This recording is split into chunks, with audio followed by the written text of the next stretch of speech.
আজ সপ্তম দিন আমি আমার জান বাচ্চাটার আকিকা সম্পূর্ণ করতে পেরেছি আলহামদুলিল্লাহ। আর আজকের দিনেই তার নানা ভাইয়ের সাথেও প্রথম দেখা হয়েছে। আর আমার জান বাচ্চাটার আকিকা আমি কিভাবে সম্পূর্ণ করলাম এবং কি কি আয়োজন করলাম সবকিছু নিয়েই থাকছে আজকের ভিডিওটা। হ্যালো এভরিওয়ান, আসসালামু আলাইকুম। কি অবস্থা সবার, কেমন আছেন? অনেক আগের থেকেই নিয়ত করেছিলাম যে আমি আমার জান বাচ্চাটার আকিকা সপ্তম দিনেই দিব। শুনেছি সপ্তম দিনে আকিকা দেওয়া উত্তম, এই জন্যই আমি নিয়ত করে ফেলেছিলাম যে সপ্তম দিনে হাজার কষ্ট হলো আমি আমার জান বাচ্চাটার আকিকা সপ্তম দিনেই দিব। তো আলহামদুলিল্লাহ, আল্লাহ আমার নিয়তকে কবুল করেছেন আর আমি আমার জান বাচ্চাটার আকিকা দিতে পারতেছি সপ্তম দিনে। যেই দিন আকিকা দিব তার আগের দিন আপনাদের ভাইয়াকে পাঠিয়ে দিয়েছিলাম ছাগল কেনার জন্য। আমার যতটুকু জানা আছে আকিকার জন্য ছেলে বাবু হলে 2টা ছাগল আর মেয়ে বাবু হলে 1টা ছাগল দিয়ে আকিকা দেওয়া হয়। আমি আমার মেয়ে বাবুর জন্য 1টা ছাগলই কিনেছি, কিন্তু পরবর্তীতে আমি আরেকটা ছাগল নিয়েছিলাম, কারণ আমার যেহেতু গরিব অসহায় মানুষকে রান্না করে খাওয়ানোর নিয়ম, এই জন্য 1টা ছাগলে হবে না বিধায় আমি 2টা ছাগল কিনে নিয়েছি। আপনাদের ভাইয়া ছাগল 2টা জবাই করে চলে এসেছে বাজার করতে আমার জান বাচ্চাটার আকিকা পরের দিন, এই জন্য আগের দিন আপনাদের ভাইয়া সব বাজার সদাইগুলো কমপ্লিট করে নিয়েছে। আপনাদের ভাইয়াকে বাবুর্চি যে লিস্ট দিয়েছে বাজারে, সেই লিস্ট অনুযায়ী সে সবগুলো বাজার করে নিল। আর আমরা বাবুর আকিকার জন্য গরিব অসহায় মানুষকে খাওয়াবো বিধায় তেহেরি রান্না করবো। আর এই তেহেরির জন্য যা যা কেনাকাটা দরকার ছিল সবকিছুই আপনাদের ভাইয়ার লিস্ট অনুযায়ী কেনাকাটা করে ফেলেছে। অনেকে আমার বাবুর ডেলিভারির পরে ওয়েট জানতে চেয়েছেন যে কত কেজি হয়েছে বাবু। তো আলহামদুলিল্লাহ আপনাদের দোয়া ও ভালোবাসাতে আমার বাচ্চার ওয়েট হয়েছে 3.5 কেজি। আবার অনেকেই কমেন্ট করতেছেন যে আপু আপনার বাবু দেখতে কার মতো হয়েছে। আমার বাবু দেখতে যার মতোই হোক না কেন, আমার বাবু সুস্থ আছে, ভালো আছে, এতেই আমি আলহামদুলিল্লাহ হাজার হাজার শুকরিয়া আদায় করি আল্লাহর কাছে। আর হ্যাঁ, আপনারাই তো দেখবেন একটা সময় যে আমার জান বাচ্চাটা কার মতো দেখতে হয়েছে, তখন আপনারাই কমেন্ট করেন। আবার অনেকে আদৌ এটাও জানেন না এখনো যে আমার মেয়ে না ছেলে হয়েছে। আমার মেয়ে বাবু হয়েছে এটা আমি অনেক ভিডিওতেই বলেছি, তারপরে অনেক মানুষ আছেন আপনারা এখন পর্যন্ত কমেন্ট করতেছেন যে আপু আপনার ছেলে হলো না মেয়ে হলো। তো ভাই, আমার ভিডিও যারা দেখেন কন্টিনিউ তারা সবাই জানেন যে আমার কি বাবু হয়েছে। তারপর আমি আবারও বলতেছি আল্লাহর অশেষ রহমতে আমার কিউট একটা রাজকুমারী হয়েছে। আর এই রাজকুমারীর জন্য সবাই একটু দোয়া করবেন। তো আকিকার জন্য সকল বাজার এখানে চলে এসেছে। এরপরে আপনাদের ভাইয়া চলে গিয়েছে খড়ি আনতে, যেহেতু আমরা ড্যাগ বসিয়ে রান্না করব তার জন্য খড়ি লাগবে। আমি যখনই কোনো প্রোগ্রাম করব নিয়ত করি আমার থেকেও বেশি খাটনি আপনাদের ভাইয়ার যায়, কারণ সে কন্টিনিউ সবকিছুই ম্যানেজ করে এবং প্রচুর পরিমাণ খাটনি করে। আর তারই কষ্ট বেশি হয়ে যায়, সকাল থেকে সন্ধ্যা পর্যন্ত সে এই যে আকিকার জন্য বাজার সদাই করেছে। এখন খড়িগুলোকে নিয়ে বাসার নিচে রেখে চলে এসেছে ডেকোরেশনের দোকানে। এখান থেকে এখন ডেকোরেশনে হাঁড়ি পাতিল যা যা লাগবে সবকিছু এখান থেকে নেওয়া হচ্ছে। আর আপনাদের ভাইয়াকে সকল বিষয়ে সাহায্য করতেছিল, যে আমাদের বাবুর্চি রান্না বান্না করবে সেই, এমনকি আমাদের একটা ভ্যানালা ভাইয়া আছেন সেই ভাইয়া, দুজন মিলেই তাকে যথেষ্ট পরিমাণ হেল্প করতেছে। যে কোনো প্রোগ্রাম করতে গেলে শুধুমাত্র একজনের হাত থাকে তা কিন্তু না, অনেকের হাতই থাকে এই প্রোগ্রামের পিছনে। আর জান বাচ্চাটা হওয়ার আগ থেকে আমার নিয়ত ছিল যে আমি আকিকার দিন সবকিছুই পারফেক্ট ভাবে করার চেষ্টা করব। তো আলহামদুলিল্লাহ আপনাদের ভাইয়াকে আমি যেভাবে বুঝিয়ে দিয়েছি সে সেভাবেই কাজ করেছে। আগের দিন বাজার সদাই সবকিছু কমপ্লিট হয়ে গিয়েছে। এর পরের দিন হচ্ছে আমার বাবুর আকিকা। আর আকিকার দিন প্রথমে আমরা যে কাজটা করেছি সেটা হচ্ছে আমার জান বাচ্চাটার মাথাটা নাইড়ে করে দিয়েছি, কারণ যেহেতু আজকে আমার জান বাচ্চাটার আকিকা, এই জন্য শুরুতেই তার মাথাটাকে নাইড়ে করে দেওয়া হলো। তার সব চুলগুলো ফেলে দিয়ে তাকে টাকু করে দেওয়া হয়েছে। আরেকদিকে অলরেডি রান্না বান্নার কাজ শুরু হয়ে গিয়েছে নিচে। আমরা যেহেতু 6 তলাতে থাকি তাই নিচতলাতেই আয়োজন করা হয়েছে রান্না বান্নার। সকাল থেকে বাবুর্চিরা সব চলে এসেছে, এসে কুটা বাছা কমপ্লিট করে নিয়েছে। এখন এই যে চুলা ধরানোর পালা, রাস্তার মধ্যে রান্না করা হচ্ছে। এখানে 2টা চুলা বসানো হয়েছে, যেহেতু হচ্ছে গিয়ে তেহেরি রান্না করবে খাসির, এই কারণে 2টা চুলাতে 2 ভাবে দিবে। এক ডেকে রান্না হবে না বিধায় 2 চুলাতে বসিয়ে দিয়েছে, যাতে করে রান্নাটা তাড়াতাড়ি হয়ে যায়। সকাল থেকে অনেক বেশি ব্যস্ত ছিলাম বাসার কাজে, এই জন্য নিচে নামতে পারি নাই। তাই দুপুরবেলা নিচে নামলাম, নেমেই দেখি যে রান্না বান্না প্রায় অলমোস্ট অনেকখানি হয়ে গিয়েছে। আমার শারীরিক অবস্থা ভালো না বিধায় নিচে নামাটা আমার জন্য খুবই কষ্ট হয়ে যাচ্ছিল। তো এই কারণে খুব বেশি একটা নিচে নামিনি। যতটুকু সময় ছিলাম ততটুকু সময় এত পরিমাণে রোদ ছিল।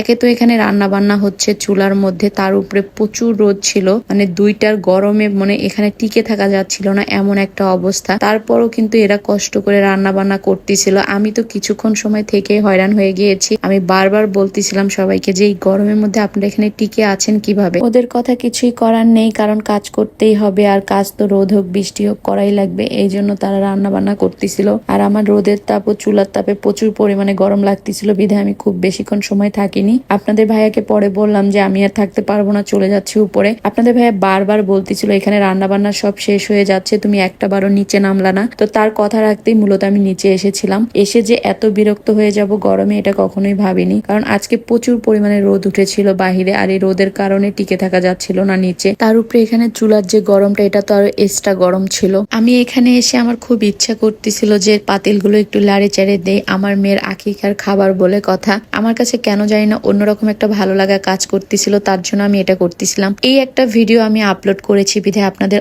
অনেক মন্তব্য ছিল গাইস, ওখানে অনেক ধরনের বাজে মন্তব্য করেছেন আপনারা। নিজের সন্তানের আকিকা দিচ্ছেন আর সেখানে একটু দাঁড়িয়ে সবার সাথে একটু সামিল হতেই যদি না পারেন তাহলে কি হবে বলেন।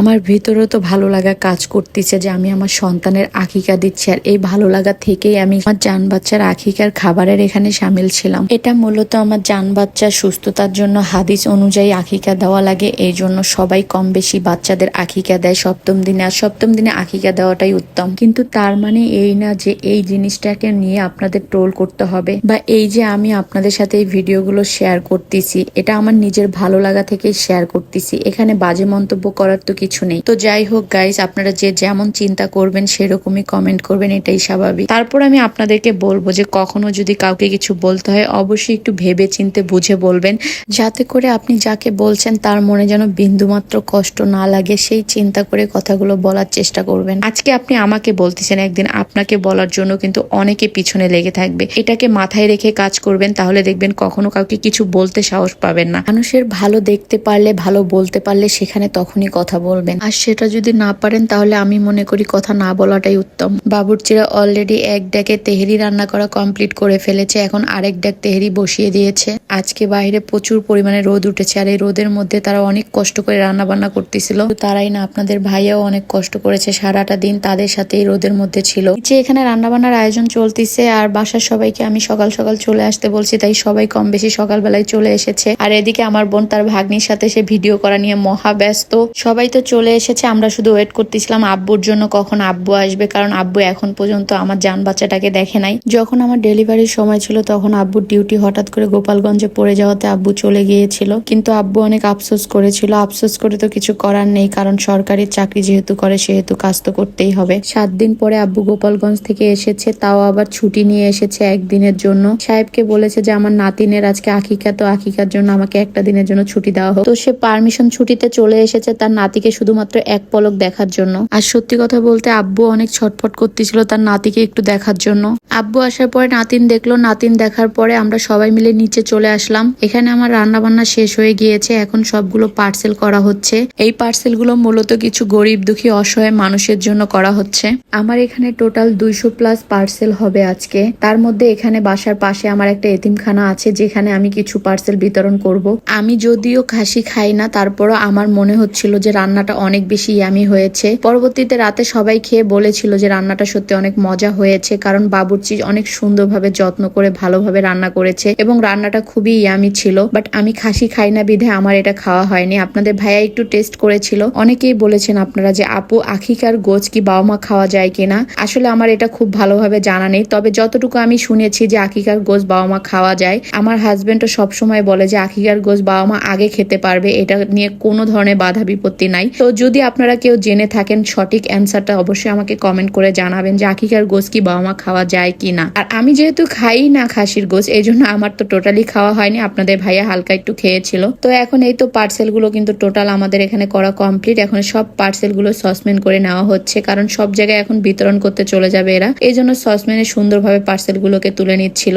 সবকিছু মিলিয়ে আলহামদুলিল্লাহ আমার জান বাচ্চার আকিকাটা কিন্তু অনেক ভালোভাবেই হয়ে গিয়েছে। সকলে আমার জান বাচ্চাটার জন্য একটু দোয়া করবেন যাতে সে সব সময় ভালো থাকে, সুস্থ থাকে। আজকে সারাদিন আপনাদের ভাইয়ের অনেক বেশি কষ্ট গিয়েছে, সকাল থেকে সন্ধ্যা হয়ে গিয়েছে, এখন পর্যন্ত সে কাজ করতেই আছে অনবরত, কারণ তাকেই সবকিছু মেনটেন করতে হয়েছে। আমি যেহেতু তাকেই দায়িত্ব দিয়েছি সবকিছু যেন ভালোভাবে কমপ্লিট হয়, তো সেই জন্যই সে নিজ হাতে সবকিছু সবার সাথে থেকে কমপ্লিট করেছে। আলহামদুলিল্লাহ আমাদের বাচ্চার আকিকা অনেক ভালোভাবে সম্পূর্ণ হয়েছে। সকলে আমাদের পরিবারটার জন্য একটু দোয়া করবেন, আমরা যেন সবসময় এভাবেই থাকতে পারি এবং হাসি খুশি ভাবে বাকিটা জীবন কাটাতে পারি। তো এই তো পার্সেল এখন ভ্যানে তোলা হয়ে গিয়েছে, সব পার্সেল নিয়ে চলে যাচ্ছে আপনাদের ভাইয়া বিতরণ করতে। পার্সেল গুলো বিতরণ করে সে বাসায় চলে আসছে। রাত্রেবেলায় ঈশার নামাজের পরে আমাদের বাসায় মিলাদ বসেছে, আর মিলাদের মধ্যে সবাই দোয়া কালাম পড়েছে, আর এই মিলাতের মধ্যে সবাইকে আমরা কম বেশি মিষ্টি খাইয়ে দিয়েছি এবং পার্সেল বিতরণ করেছি। আর এই মিলাতে আমার জান বাচ্চাটার জন্য দোয়া করা হয়েছে। আলহামদুলিল্লাহ আমার জান বাচ্চাটার আকিকা সম্পূর্ণ করা হলো। সো গাইজ, সবাই ভালো থাকেন, সুস্থ থাকেন, আর আমার জান বাচ্চাটার জন্য একটু বেশি বেশি করে দোয়া করবেন।